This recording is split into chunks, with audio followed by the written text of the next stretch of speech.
رسما باکو با هدایت اردوغان و رژیم صهیونیستی داره به اردوگاه وهابی ها تبدیل میشه. انقدر که اونها الان قلمرو دارن، انقدر که اونها اجازه اقامه نماز و چی دارن، شیعیان این شکلی نیستن، مردم خودشون این شکلی نیستن، مردم خودشون داستانشون عوض شد و جرأت بکنن چیزی از اعتقادات مذهبیشون بگن، اونجا دهنشون آسفالت میکنن، رحم بهشون نمیکنن. در کنار این اتفاقات، در کنار این اتفاقی که زیر پوست باکو داره رخ میده، حالا این فیلم ها ممکن است بخشش آرشیوی باشه ولی غلط‌تر باشه همین چند وقت پیش، ولی خب مشابهه این الان داره رخ میده.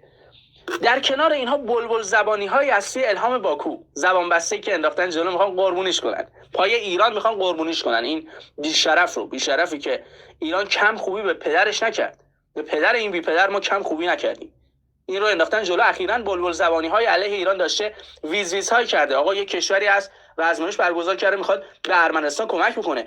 ارمنستان همسایه‌م، توی بی پدرم همسایه‌م هستی، از توی بی پدر باید اجازه بگیرم برم با ارمنستان جلسه داشته باشم، کمکش بکنم، دلم میخواد کمکش بکنم، میخوام کل موشکام ببرم توی ارمنستان مستقر بکنم، باید تو اجازه بگیرم؟ میخوام همین الان کل موشکام ببرم طالبان، بدم دست طالبان، باید کسی اجازه بگیرم؟ از کی تا حالا کی گفته ایران باید برای کارهایی که میکنه از همسایه‌اش اجازه بگیره؟